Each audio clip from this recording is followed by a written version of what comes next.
built a massive company around helping people understand the Bible. He was the 63rd fastest growing business. You talk about a marriage between faith and business. There is no better one. About 500,000 people purchased the Bible study. All independent, built a publishing house. We built a clothing line. We built everything in because I had the Bible study. I approached it from like an e-commerce business versus a church business, because I think in church it's like this person is going to run the finance department, but they're also going to be in charge of the parking lot. Being an entrepreneur, I was like, you know what? I'm just going to do this myself. I'm going to go straight to the consumer. I don't care about like the way that most people do it. I'm going to approach this completely different.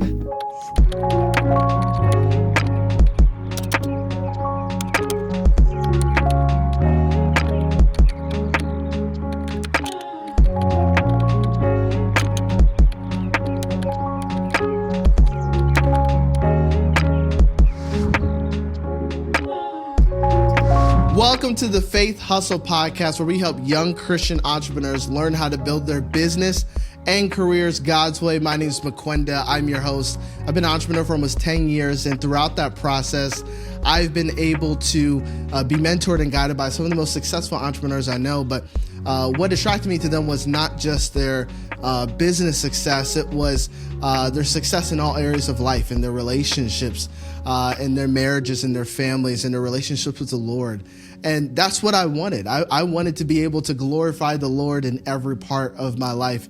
And that's what we strive for here at Faith Hustle. We teach on 5 pillars at Faith Hustle. We teach on being spirit-led, on having a heart of stewardship, integrity, humility, and generosity. Those are the 5 things that we believe makes up someone that has a faith hustle. And if that describes you, that's something you're also, pursuing. I want to encourage you to subscribe to this podcast wherever you may listen to, whether Apple or Spotify or YouTube, and tap in with us as we grow together. It's growing every week, and it's been amazing to see people who are like-minded on the same journey. So definitely would encourage you to follow and subscribe, as well as if you've been encouraged by this content, maybe you've been listening for the past few episodes, would you leave us a review? Reviews help us so much and helps to get the word out to more people so more people can get encouraged and help. So thank you for your support. Excited as always for the things coming up. We're always trying to bring some of the best guests, some of the best entrepreneurs and inspiring people to encourage you in your faith hustle. And today is no different. This guy that I have on today is actually someone I've been following for years. So we'll get into his story. I bought one of his products, his Bibles, devotionals, several years back, saw an ad, and it was one of the most incredible products I've ever used. And it was so intentional, so thoughtful in design. And he built a massive brand, massive company around helping people understand the Bible. And I mean, you talk about a marriage between faith and business. There is no better one than this guest that we have on. His company, when he was running at the time, was Inc. 5000. He was the 63rd fastest growing business and the number 4 most growing consumer product in America. Incredible entrepreneur, but more than that, incredibly devoted follower of Jesus, husband, and someone who's been serving the church for many, many years. And so I am honored to have Zach Windahl with us today on Faith Hustle. Come on, bro. Thank you so much. Wow. You're such a good communicator, and what an amazing community that you built here with Faith Hustle and everything.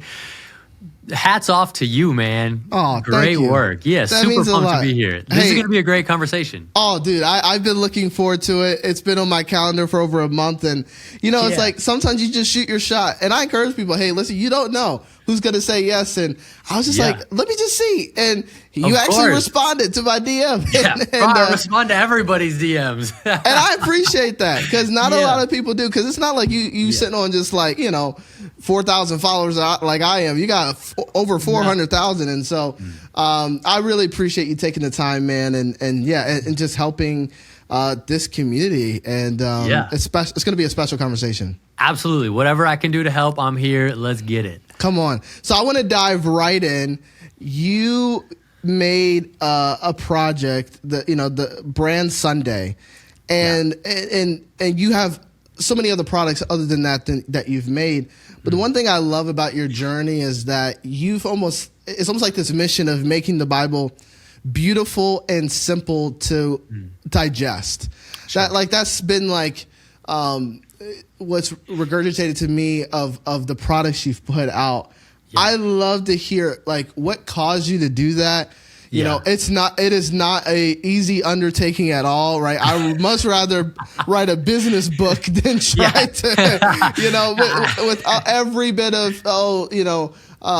voice and opinion. But you've done it in such a beautiful way and you've built such a great brand. What caused you to do that? Yeah, man, I think it goes all the way back to when I was a kid. I've always been an entrepreneur. I started my first business when I was 9 years old, literally making shark tooth necklaces. And I would walk up and down the beach in Naples, Florida with an armful of necklaces. And I would be just selling them for $10 a pop, just crushing it. And then moving on in life, I started different clothing lines and I owned a recording studio for a little while. And my brain just always works in the mindset of, okay, if there's a problem, how can I find a solution that's going to make it easier for people? And so I also grew up in the church and fell away from my faith for years and years because I didn't fully understand the Bible. I had a lot of problems with the way that the church was and just with other Christians that I knew. I mean, we all have our issues with things, and I definitely had that. And so for me, with my entrepreneurial mindset is, okay, there's a problem here. How can I find a solution? Or how can I even just find a solution for myself? And so I went on this journey of questioning everything and diving into the Bible as deep as I could in the shortest amount of time that I could. And so I moved out to Australia to go through this program where we studied the Bible for 12 hours a day, 6 days a week. And so if it was Genesis week, we would read Genesis 5 times through. And Genesis is like a 4.5 hour read. And we would read it 5 times through, looking at different things each time. And then by the end of it, we would create kind of our own commentary or our own insights into each book of the Bible. And I did that for every book of the Bible. And by the time I was done with it, I had 30 pages of notes on each book. And when I got home to Minnesota, where I lived at the time, a lot of people were like, man, can I just have your notes? I want to go through what you just went through, but I can't just get up and move to the other side of the world for a year. It's just not feasible for a lot of people. And I was like, man, my mindset, problem, let's come up with a solution. And so I ended up kind of distilling all of my notes, and I removed all of my thoughts and made it very even across the board theologically. So no matter what camp you reside in, you're still going to get something from it. And I created this product called the Bible Study, where it holds your hand as you read through the entire Bible over the course of a year. So it's not meant to replace the Bible. It's you're literally reading okay, you're reading Genesis this week, and then I'm providing you with some background information and some questions just to get you thinking about what you just read. Because so many people look at the Bible and it's this is thousands of pages. The print is super fine. The pages are thin. It's overwhelming and intimidating. And when you read a book of the Bible, if you don't understand the big picture storyline or how each book comes into play in it, it's what did I just read? I have no idea. And the far majority of people feel that way. And even most Christians, it's not just new believers. Yeah, most Christians, even myself, I had to, it was a few years back where I had to be honest of you know what? There's some things that I just don't understand, and I had to seek out information to learn. I think, it's a common issue in the church. And if you I think in being in the church, we look at that as an issue that isn't huge. It's like, yeah, like everybody deals with that, but just read the Bible. It's like somebody becomes a believer and on Sunday morning, we're like, here's a Bible, read this, it will solve all your problems. And then a new Christian is like, what am I supposed to do with this? Where do I start? Where do you start? And even like, if you know where to start, like most people that start a reading plan, by the time they get to the second half of Exodus, they're like, oh, I'm good. Yeah. I'm like, I'm going to just skip the next 2/3 of the Bible and like, let's get to Jesus because like Jesus is good stuff. And it's like, no. You're missing out on so much. And so if I can do anything in me to help you just read the Bible and be less overwhelmed by it, amazing. And so that's really where I created the Bible study. And bro, I didn't know what I was doing. Like, I didn't want to be an author. I didn't know how to make a book or anything.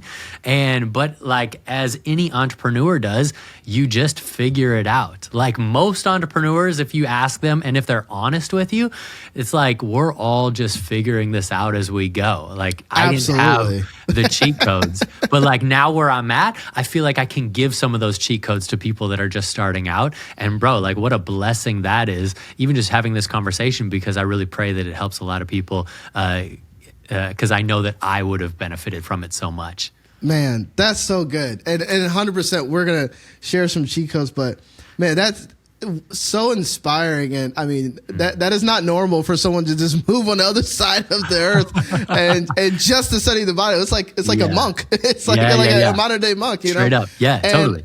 I think two things came to me as you were talking about that I think we could take away from. One, I heard Erwin McManus say this, and it was in the context of like people who want to get good at speaking and like want to be, great communicators and maybe speak on stages.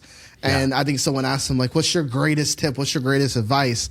Like, how to move a room or how to do this, how to do that. And he was like, if you want to be a great speaker, go live an extraordinary life. Wow. And I thought that was just so phenomenal. Yeah. Because I do think a lot of times we're like, no, I want the cheat code. I want this, I want that. And sometimes you don't even know an offer or a product to give someone until you've lived it out. Yeah, and 100%. Or you have something attractive that people want. And so for you, it was your own journey of faith that led to that. But I think sometimes we want the success first, but not have to go through anything to have something of value to give. That's the whole business we're in. It's just giving value. And the second thing I got from that as well is like once you get there, once you have that experience, once you've lived life, then like what you're actually offering, your offer was, yes, like I'm going to teach you how to study, read the Bible, but really it was, I'm going to help you learn what took me 12 months to learn. And this content, and it's spelled out and it's simplified. Like that's and so for those who maybe are on a similar journey, that's what you're actually selling. Absolutely. And I think in order to have clarity on a business is you need to be working on something that actually benefits you as well. Like I made something that would have benefited me a ton, and it still benefits me today. Like I still go through the book that I wrote because I wrote it for myself because I knew that it would impact me. And I think also for anybody starting out, like you said, like live that extraordinary life and go out and actually do it. But like in our culture today, we think that people blow up overnight, and that's just not the case at all. Like usually success is extremely delayed, like years and years and years later of you perfecting things and failing a ton. Literally, as we were getting set up for this, I got an email from like the James Clear newsletter. And one of the quotes on it, it says, 2 years, not 2 months. The visible progress you're hoping for usually comes slower than you'd like. Even with consistent effort, it can take a long time before progress feels significant. It might be a year of writing and editing before the book really starts to come together. You may need 2 years of recovery from a major injury before you notice just how far you've come. It may take 2 years of yada, yada, yada, yada. Take a deep breath, stop worrying about immediate results and settle into a nice routine. Like, that's so true. It's like, yo, if we realize that that things are going to take so much longer, and we've just made a point, like, this is what I feel called to do, this is what God has created me for at this present time, then I'm going to just develop a routine. I'm going to sit in this. I'm going to show up every single day, and who knows how far God is going to take it if I just put my head down and realize it's going to take way longer than an overnight success. And being comfortable in that position, that's where you're really going to see success. Have you been wanting to start a Christian podcast, but you just don't know where to start? It's 2025 and you told yourself last year you were going to start that podcast. Well, trust me, I understand. Believe it or not, Faith Hustle was actually launched and started in 30 days from start to finish. And I believe you can do the same. Most people hesitate to start a podcast for a few reasons. They don't know where to start, they don't have the right equipment, and they don't know how to build a great show that can get traction. That's why I created the 30-day podcast course to teach you the methods and the exact model that I use to build out my podcast in 30 days. In this course, you will get 9 teaching videos that will show you how to find your unique podcast niche, how to find high-level guests, and how to conduct incredible interviews. You'll get a list of the exact equipment that you need to build out your show, and you'll learn the free and powerful marketing strategies to launch your podcast to the masses. What if 2025 could be the year that you start that podcast and impact thousands of people? Don't wait. Start today and let's get that podcast launched. That's so good, man. It's so true. I think, because we do, and I feel like everyone says because of social media, this is, but I do think it's true. I think we can easily compare ourselves.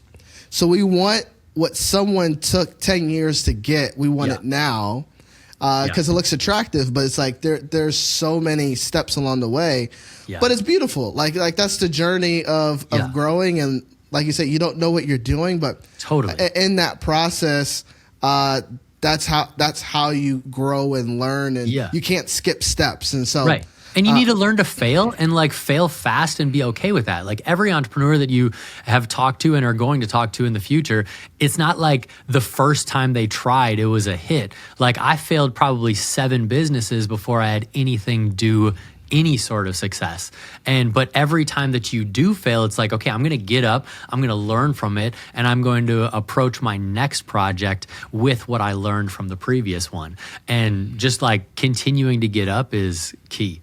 Absolutely. Absolutely. It's so good, man. Okay. So Brand Sunday, you develop and it starts to take off. Again, the way I learned about it was through an ad, was through Instagram ads. Your Instagram ads were popping. And it was just like, man, I never see. And then after, I feel like you kind of set the pace.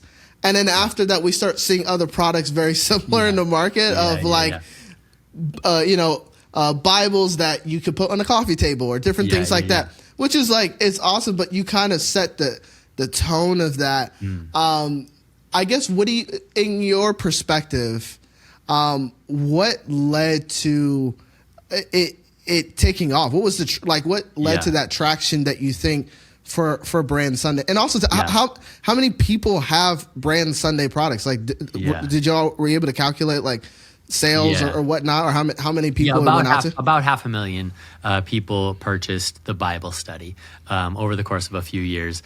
All independent, all literally, we built a publishing house, we built a clothing line, we built everything in because I had the Bible study and we launched it as a Kickstarter campaign originally. And I was like, man, we did a successful campaign in 30 days. We raised $24,000. And I was like, oh, from here on out, it's just gonna easy skyrocket. Easy. And so we got the money for it. We printed the first 1,000 copies. And then all of a sudden it just didn't do anything. And I was like, man, that's so weird. I thought God was behind this.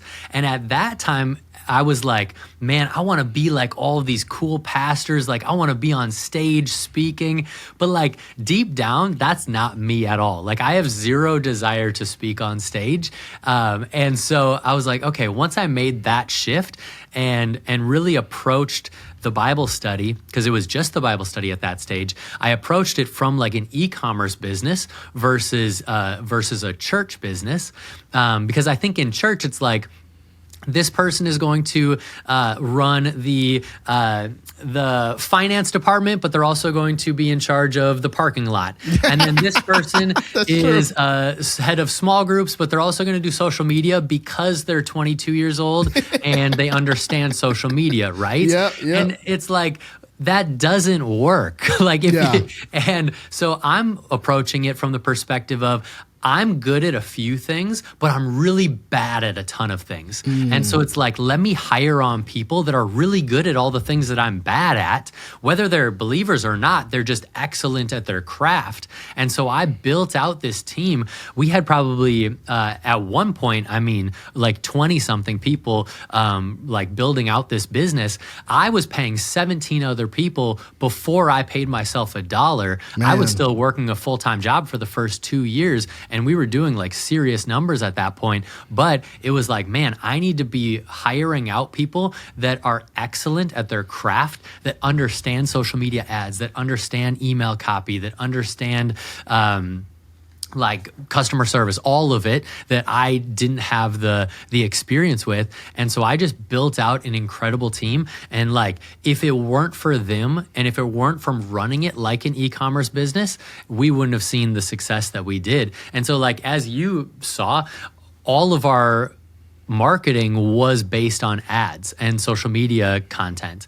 And I mean, we were dumping like millions into ads over a few years just to get it in front of the right people. Because initially I was like, man, I'm going to reach out to churches and they're going to buy 1,000 copies for their congregation. Yep. And then I started doing it and they're like, who are you? Right. What do you believe? Yeah. Like, I had no name. I had no platform. Nobody knew like what I believed or anything. So like a church isn't going to like put that risk on their congregation. They need to have like you vetted out first. And Right. same with publishing houses. When I was trying to get it published by a big publisher at first, nobody knew who I was or nobody cared who I was. So they wouldn't like give me the time of day in conversations. And so because of that, being an entrepreneur, I was like, you know what? I'm just going to do this myself. I'm going to go straight to the consumer. I don't care about like the way that most people do it. I'm going to approach this completely different. And it was like just seeing other people that were crushing it in the e-commerce space and being like, okay, this company uses these programs. Cool, I'm going to use these programs. This company used this other company for PR. I'm going to use that company for PR. And it's just like putting all the right pieces in place really allowed it to take off and make the impact that it did. And it allowed our business to grow in ways that we really didn't expect, but just understanding it from that social media perspective was crucial for us. That's so awesome. And I mean, listen, you're speaking my language because that is the language of an entrepreneur of I'm not going to wait, for you, for permission. I'm going to figure it out. Totally. Because, just like anything, like a churches are not corporations. They can act like them. Yeah. But there can They're be a business. There is red tape, right? Yeah. There is certain folks you got to know and this door leads to this door and you work those rooms. And that's one way to grow, right? But like you said, if that's not in you, then you got to find another way. And so I love that. It's funny. And obviously like, you're coming to Faith Hustle for the first time, definitely not the last time. Yeah. And one of the things we've been talking about the past few episodes, I just recently had Chad Gunderson, the producer of The Chosen, on. Yeah. I saw that. His episode, and we've had several others, all talking around excellence. And that's been like a major theme recently. Yeah, amazing. And specifically, I do think sometimes we're like, to save costs, we would rather either do it ourselves. Yeah. Or hire someone that really does not know what they are doing and they do it half good, or if half. But because we're Christians, we take the guise of, oh, grace, right? Yeah. And it's like, no, like, you got to be good. and Totally. So much so that the chosen, almost half of their cast and crew are not saved. Yeah. Because they believe that you should have, we should be the best. So we're going to hire the best, whether saved or unsaved. It's all to the glory of the Lord. Yeah. And so I'm 100% with you on that. And I do think that Christian entrepreneurs specifically can kind of, let that be the last thing they think about. But it is the most important thing of, like, if you want it to go out, it's got to be good. Yeah, for sure. And there's this weird, like, mindset in the Christian culture where it's like, oh, well, God called me to it, so he's going to open the doors. Well, no, God didn't call you to do it poorly. God called you to maybe take some extra time and become excellent at something first. Yes. And then he's going to use it for his glory. But, like, we can't be looking at the way that the world is doing something and then just copy them 2 years later and then in return look lame ourselves. No, we should be at the forefront of all creativity. We should be at the forefront of the way that business is moving forward because we have the creator of the universe on our team. Like, we have the Holy Spirit in us speaking through us and giving us ideas. He knows the answer to every single issue that we may face. And so it's like, man, if we learn to partner with God and realize that it's in our, like, we're commanded to expand the kingdom. And even if that's through a business that has nothing to do with the kingdom, we can still positively impact the world and show other people the excellence of our faith just through the way that we work. And if we learn that and make that shift, I think us as business owners will stand out so much more in the industry. Man, you are speaking my language. Yeah. And all of that is so good. It's so true. And I think these conversations are happening because I think there is a shift happening. Excellence, I do believe, is our evangelism. I do believe is our export. I heard Manny Arango say this once in an interview of, like, that even wisdom is our export. Because, before the world sees Jesus, a lot of times they just see wisdom, right? Yeah. So many times they came to him to hear truth and parables and different things like that. Sometimes the only thing, if we're really trying to be a witness for Christ, sometimes the only thing they will see is our work. Sometimes the only thing they will see is our service. Yeah. And if it's poor and it's not given with its best, then, like, it's actually doing the opposite. It's actually working against us of what our attempt is. And so we have to be good at our craft. You gotta if you gotta take classes, or, like you said, take the time to perfect your product. And it should not be on a Christian standard of okay. It should be up there and par or better than anything that is out in the marketplace. Because, like you said, our God He is the creator. And anyways, everything you said, so fire, bro. And I think it's so interesting. Like, in the church, we so often will be like, oh, I'm going to create a business, but it's going to be like a Christian business. And you're like, no, you can just, like, create a business. Martin Luther said that God is interested in good craftsmanship. Like, we don't have to focus on putting a Christian fish next to our business name. We can just have a really good business. Like, if I'm making shoes, I don't need to have John 3:16 on the heel, which is dope if that's, like, the brand that you built, for sure. But, like, they better not be, like, crappy shoes. Exactly. They better be the best shoes that you can purchase. And I think so often as Christians, it's like, man, we can, like, build a business and build it with excellence, and then people will maybe ask questions, and they'll ask, like, they'll want to know why you care so much, or why you take a portion of your proceeds and end up clothing the homeless and feeding people that are in need. Like, we can take our normal business practices and impact the world on the back end of them. And I think by doing that, it's going to speak so much more than having, like, Rapture air conditioning Like, what? I've seen it all. I've seen Living Waters, Purifier, and all this different stuff. Yeah. And no shade to any of those companies. Yeah. Like that's cool. But then they should be like the best. It should be the best. It should be if you're putting yourself out there, Yeah. And I think 100%. I mean, even with Faith Hustle, right? Like I'm putting myself out there of like Faith and Hustle. I can't let it be bad quality. Like it's got to be the best it can be. I invested thousands of dollars into the studio space and just equipment and all this different stuff. And we're always trying to improve and grow because that's part of what you said made me think of, I believe it's in Acts 4, when they were speaking of the apostles and they were saying, they said, these men are unskilled, untrained, and we can tell they've been with Jesus. Wow. And that's, I think, the actual goal is like, this service is so incredible. Like you could not tell me that Chick-fil-A is a Christian company, and I would 100% know.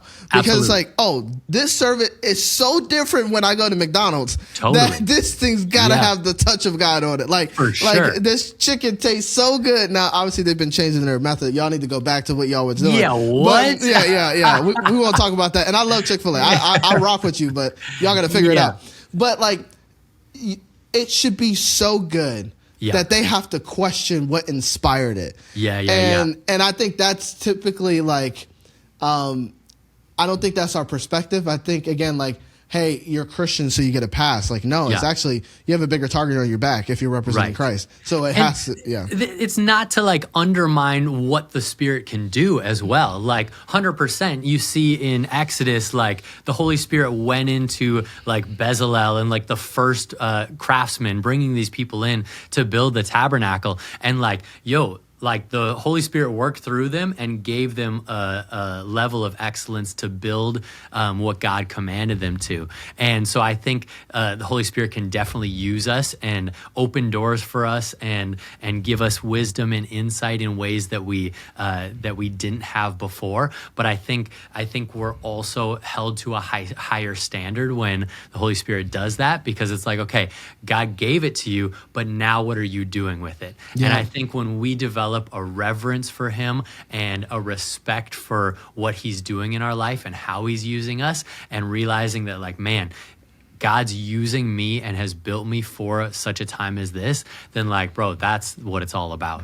100%. So good. Okay. So what I want to go into now is, I feel like, again, you have a ton of skills and giftings and expertise, but the thing that is, astounding to me, the thing that I clearly see is that you're a master in building brand. And I do believe it is an art and skill. I don't believe anybody can do it. I think part of it, everyone has a different definition of what a brand is. Sure. But you know a brand when you see it because it impacts you. It's rememberable, all those different things. But I'd love to hear from you, what was a key for you in building this brand and even your personal brand, because you've kind of stepped into that world and have been crushing it. Thank you. What's kind of led to that? And I guess, where did you learn it from? And how did you see, because I think sometimes people see building brand not correlating to sales or growth or revenue, or they're like, they can't see it on paper of like, brand investment here equals this. Where's the ROI? But it's like, you and I both know that that's not true. What I'd love for you to kind of walk through that. Yeah, I think having a good product, like we all spend so much time building a product, but really a product is probably 10% of the success of it. Like the majority of it is how it's branded out and how the customer interacts with it. I love how Donald Miller and like the whole Business Made Simple story brand team, Donald. They say like, if you confuse, you lose. And as business owners, we have the curse of knowledge, which means means we know so much more than other people about our specific niche. And we need to understand that most people don't understand, that they can't comprehend what we're trying to say. And so by taking something really complex and by narrowing it down and making it for a third grader to understand, then like even if it seems like dumb and you have like a smart business, like by doing that, it's going to bring a lot more clarity. And then also, I think as business owners, we want to have the biggest audience possible. So it's like, yeah, well, I want to sell to 15-year-olds, but I also want to sell to 65-year-olds. So I need to like send emails this way for this person and make content this way for this person. And I think by narrowing it down, so like I make everything right now that I'm doing, content, I just wrote a new book, did some video stuff. Everything that I'm doing is for a 32-year-old female. And so because I have it narrowed down to who that person is, what their interests are, who they follow on social media, who they listen to, what podcasts they listen to, what videos they watch. Like I have it narrowed down to like, this is my character. This is my customer avatar, as they say. Like I know that everything I say is going to be clear because it's for that person. It doesn't mean that the 15-year-old isn't going to benefit from it or the 65-year-old isn't, but my messaging is clear for that one person. And as we were building out the brand Sunday and all of our products, everything I made was for a specific person. And so yes, like I'm joining in Zoom calls with people that are going through my book, and I'm popping in just to say hi, and none of them look like me. And that's totally normal because I had a clear brand and messaging for the one person, and people weren't confused, realizing like, oh, like my messaging doesn't work for the 65-year-olds that I just hopped on a Zoom call with, all these dudes, even though I'm writing it for a 32-year-old female, right? You know, yeah. And I think every brand that does that is going to have a lot more clarity in their messaging and even just in the clarity in all of their branding. And for me, like with my branding, I like to have like, you have colors that you go for, you have certain fonts that you do, you develop brand guidelines early on that puts up guardrails. And I think it's a really good thing to have all of that put in place early so that every time you do come out with a new content or a new product or send a new email message, it's really in line and it has those bumpers instead of allowing yourself to like unconsciously sway out of the way and have it be confusing for people.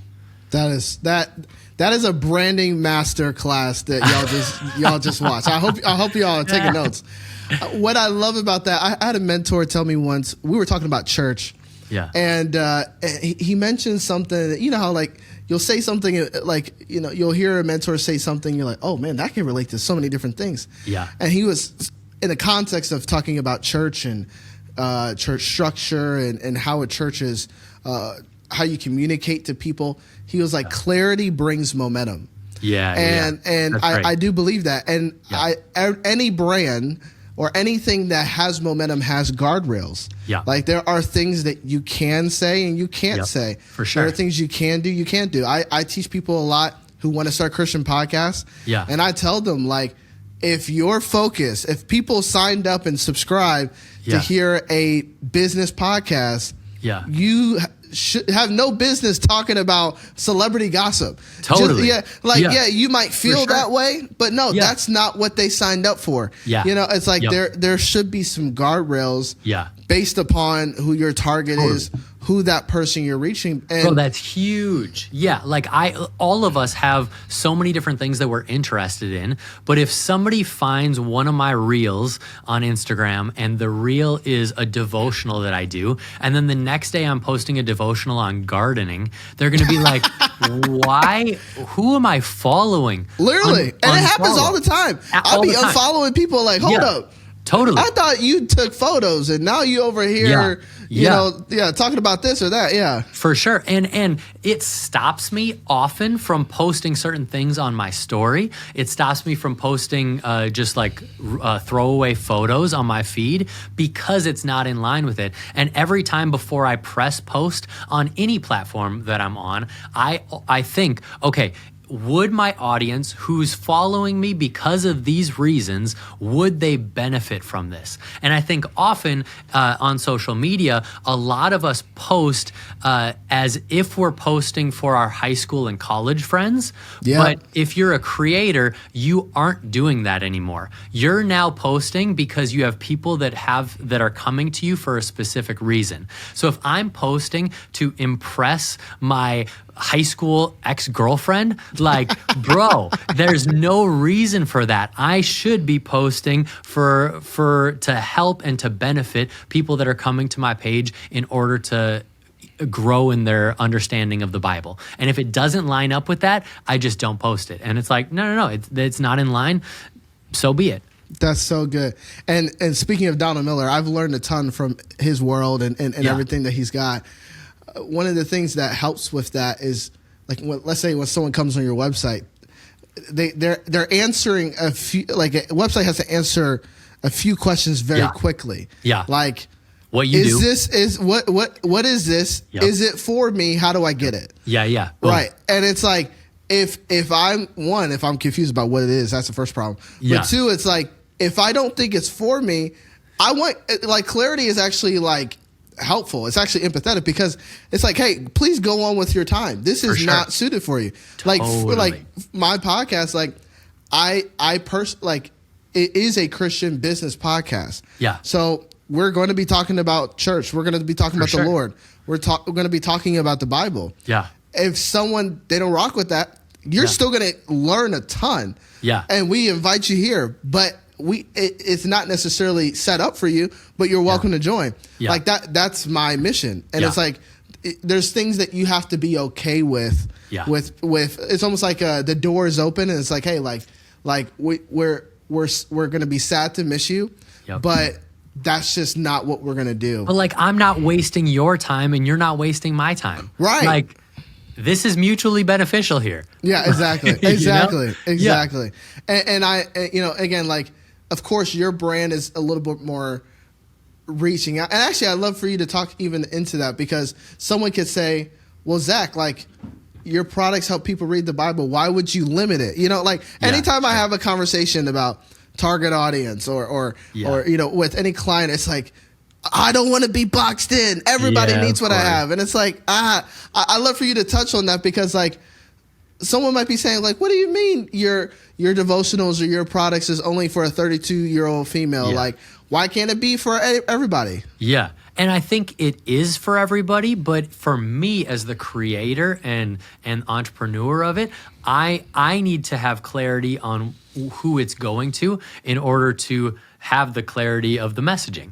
And so by me being clear, I'm able to share in a more clear way. And so I think it's the entrepreneur and even the artist and a lot of us like, no, don't box me in. I'm free. I want to do whatever I want to do, which is like great, but it's also not the way that a lot of people find success. From my experiences, like, I need to really pigeonhole myself and put up those blinders for me in order to really be able to focus. Because I think if we give 10 different things 5% or 10% of our attention, like, we're going to be way off and we aren't going to be able to do nearly as much as we want if we give 90% or 100% on one thing. And that's like, it's so easy for us as entrepreneurs to want to chase after every shiny thing that comes our way. But where you find real success is choosing one thing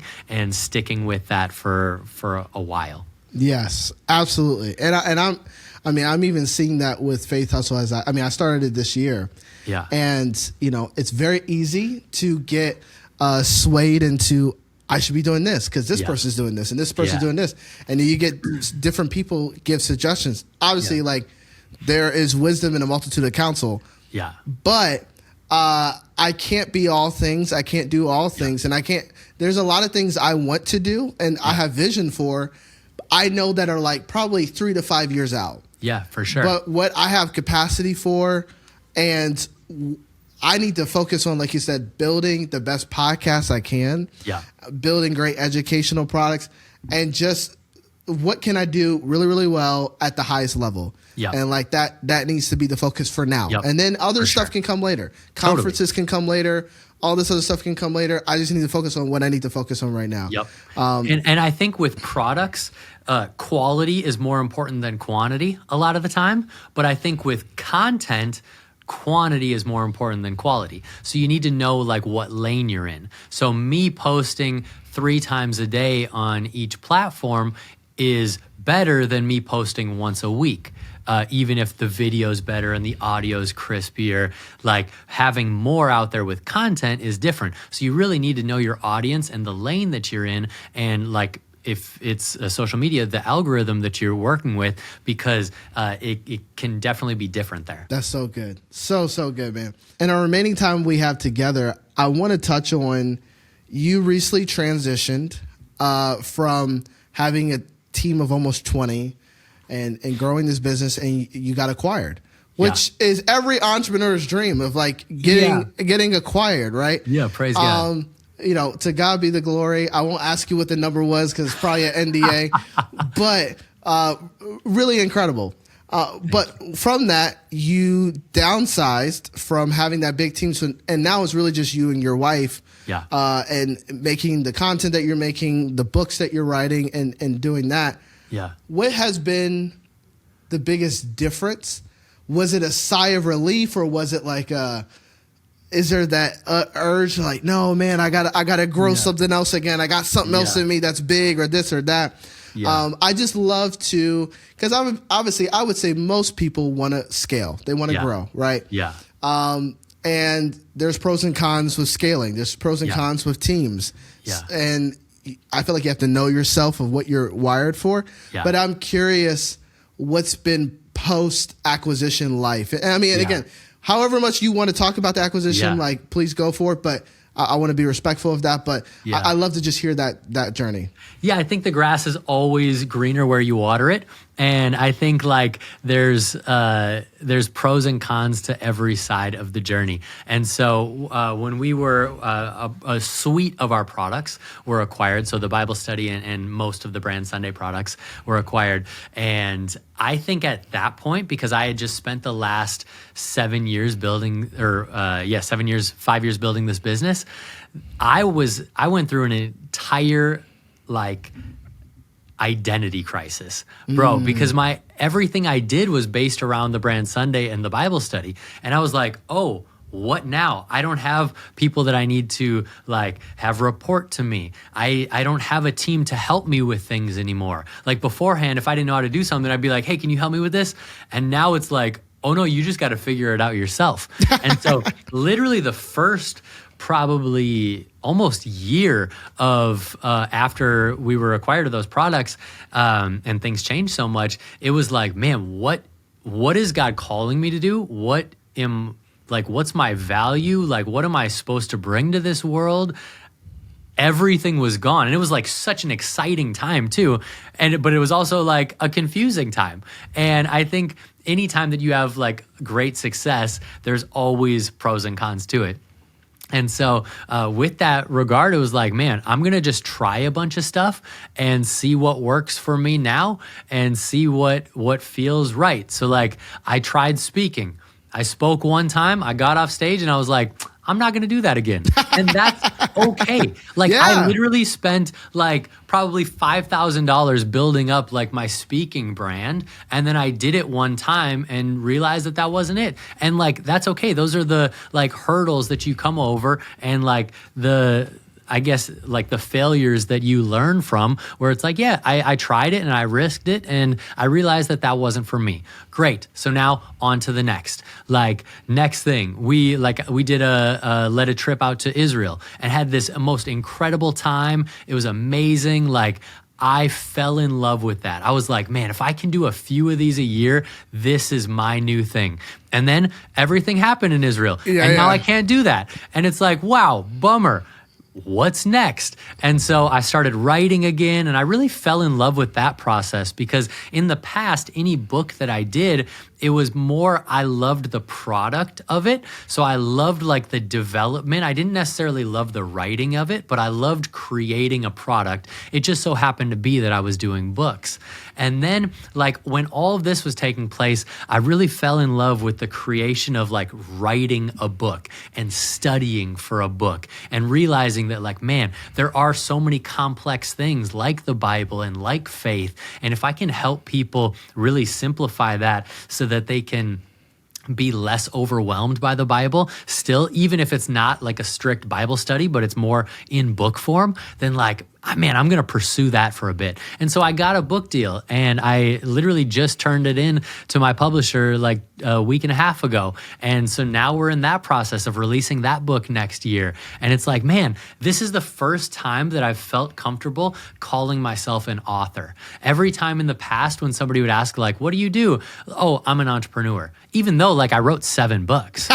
I never felt comfortable saying that I was an author. That is so wild because people will call themselves authors and they've never put anything out. For sure. Totally. Right. But I just felt like it was like I didn't love the process of writing. And so I couldn't internally say that. But now with this book, it's like, man, when people ask, what do I do now post-acquisition? It's like, man, I'm an author and I create content on social media. And it's literally the greatest job ever. And I'm so, so grateful that God has allowed me to do this and thinks that I know what I'm doing enough to be able to help other people study the Bible as well. It's the greatest honor and I'm just super grateful. That is so awesome, man. Man, this is reinventing yourself. And I mean, I not anything near what you were doing. But I've kind of felt a similar process. You know, I've run a video content agency for 7 years. Did a lot of marketing. Like that was my background. And so it was all client services, not building brand for myself. And so God kind of, you know, took me on this journey of starting Faith Hustle. And this was, I mean, now about almost over a month ago, back in August, I teamed up with some friends of mine. They started something called the Christian Entrepreneur Club. And they had their first in-person networking event, this dope penthouse looking over Little Italy in downtown San Diego. Come on. Beautiful, about 60 plus Christian entrepreneurs, all crushing it. And they had me as a sponsor, Faith Hustle as a sponsor. And it was the first time I was so uncomfortable because I'm like, people are asking, so what do you do? And I'm like, I have my typical spiel. I'd have my elevator pitch for my other business, but I'm like, no, I'm actually representing a whole different thing. It has taken me a minute to get used to, and it probably still will. And I guess I love any tips of like how to get used to it. But reinventing yourself, it is interesting. But it's like, you know, everything's new at first. And like, I just have to be comfortable with like, we talked about this in previous episodes that the call and God of our lives are not one dimensional. I have always thought that like you do one thing for the rest of your life. And I mean, I've been inspired by the Billy Grahams of the world or the Oral Roberts of the world. They did one thing, right? And like they preached the gospel or they built their ministry, they did whatever. And it almost seemed sacrilegious to like switch gears or change up. But the reality is that like, you know, yes, we are all called for the Great Commission. How that looks like and how it's expressed can be different in different seasons of life, but that doesn't change what we're ultimately called to do. Like you're still in your calling, it's just being expressed in another way. And so I think that is super helpful. I know it helps me of knowing that it's okay if it feels weird for a little bit and give people permission to try. And if it doesn't work, God didn't give up on you. It's like, hey, it just didn't. That's just not meant for you. Right. And I think so often we're afraid of posting content in a certain lane or doing things because we're afraid of what other people are going to think about us. But like most people don't care about us. Literally. They're not thinking about us they as aren't much at as we home. think. They aren't at home like, oh, I can't believe Zach posted this on social media. Who does he think he is posting 3 times a day trying to do something? Nobody that is further along than you is thinking that. Only No. people that are behind you. Yes. And if you are looking at people in front of you and you want to get there, then forget about what these other people are saying. It doesn't matter because they also probably aren't even thinking it. And it's just we put it in our own minds that people feel that certain way when in reality it's not true. Like, do what you feel God calling you to do, and if it means that you are nervous about it or think other people are going to be making fun of you behind your back, who cares?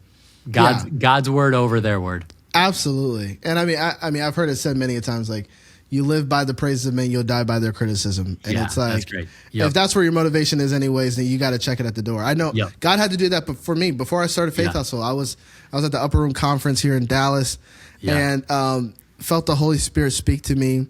And he was like, Maquenda, before you start Faith Hustle, I just want you to know you will never get a greater title than son. Oh, wow. You will never get a higher promotion than son.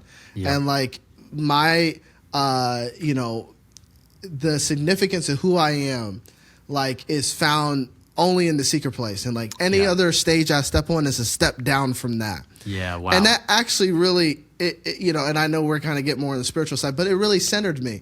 Yeah. Because there are a lot of things I'm trying and doing that are out of my nature or were not things that I would typically do. I'm not typically like, I'm an extrovert, but I'm not typically like posting about myself. I don't post selfies. I don't, that's just not who I am. I'm not wired that way. This is uncomfortable.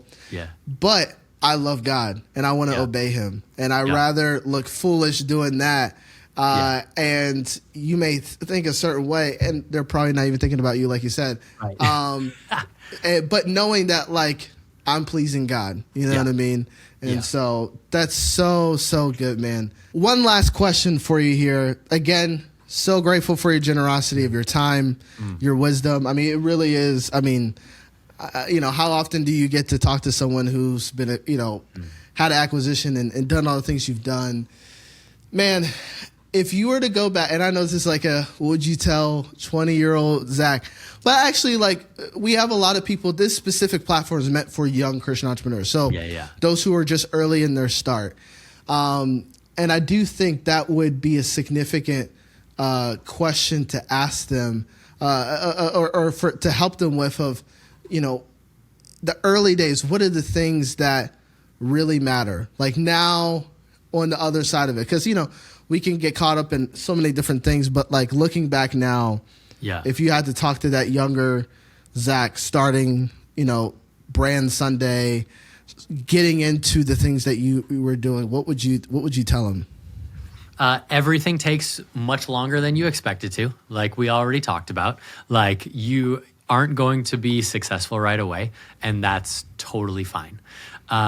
Something that somebody told me was to do one small thing every single day towards your goal, because it's going to compile so much more over time versus you just spending an hour on Tuesday. But if you send an email this day and you draw a logo this day and you make a Instagram post this day and reach out to a manufacturer the next day, if you're always doing something, it's going to be on the forefront of your mind and you're going to always be just viewing life through that lens, and it's going to help you a lot more. And man, I was like a super workaholic really bad for probably 10 years. I didn't take a day off for 6 years straight. I worked Monday through Sunday, 12 to 16 hours a day. Like I lived and breathed trying to make something happen. And looking back at it, I wouldn't have done any of it different. I think it was necessary, and I think I grew and I learned a ton from it. Does it make sense to do that long term? Could I do that now? Absolutely not, because I have a family and I don't want to. But when you're younger, like, you don't have to watch every single TV show that your friends do. You don't have to take Saturday and Sunday off of work because you aren't going into a place called work. Like, you don't have to take your nights off because you're tired. Like, you have so much time in your day to spend it building your dreams and working on these businesses. If we learn to play our cards right and learn to spend our time focusing on things that actually matter instead of things that don't, I think we'll see success a lot faster. That's so good. That's so good. And there's so many practical things with that. And obviously, like, mind you, of course, there is wisdom and there is rest. But I do think in the beginning of something, it's underestimated the amount of assertion of push that needs to get it over the hill. Yeah. And I see this a lot, honestly, with those who, I've attempted at starting businesses with people who weren't business people but were 9-to-5 people and thought they can give 9-to-5 energy or 9-to-5 mentality to that business, and it never worked. Because they underestimated how much momentum a good idea does not sustain a business. It is effort and resilience and Brady Sherry, who I'm sure you're familiar with Pro Church Tools, he came on the show, and one of the things he said, which was so powerful, and I've quoted it several times. I'm going to see if I have permission to steal it. He better trademark it. But no, I love it. I always quote him. I always love it. He says that entrepreneurship is calculated delusion, and it does not make sense, but it makes sense. And it's like, but in the beginning, just like an airplane, like, all that, you don't really hear the force of an airplane like if you're inside of it when you're cruising. But to get to cruising altitude, it takes a tremendous amount of force to get it up in the air. Totally. And you have to be honest with yourself of like, are you okay with that? Are you okay with an unusual schedule for like 2 to 3 years, and then maybe you get to that cruising altitude a little bit towards the middle. That's a lot of times what it takes. Of like that business that you love, they probably didn't build that, without significant effort. Yeah, absolutely. If you're getting into entrepreneurship to make money, don't. Like, literally, you're better off working at McDonald's than you are starting a business. Get a sales job. Like, get a sales job. Yeah. Because you're thinking about it the moment you wake up until the moment that you go to bed. You're thinking about it on your, like, quote unquote days off. And like, don't get me wrong. 100% I think you should take rest, and I think rest is biblical. But I also think there's a lot of people that are like, no, I need my Sabbath, but then they also take 2 days of Sabbath. And where it's like, no, like God worked for 6 days and then the 7th day was rest. So like, and it wasn't like I'm clocking in from 9 to 5. It's like, no. You need to be working. If you're going to take a Sabbath properly, biblically, then you need to be crushing it on it Monday through Saturday. And if you like don't, I don't think you deserve the rest. But I don't think you're going to grow as fast as you would like to either. So it's matching your expectations with reality. It's like, if you are expecting to get this output, what's your input? That's like success in business. None of it is guaranteed. There is no.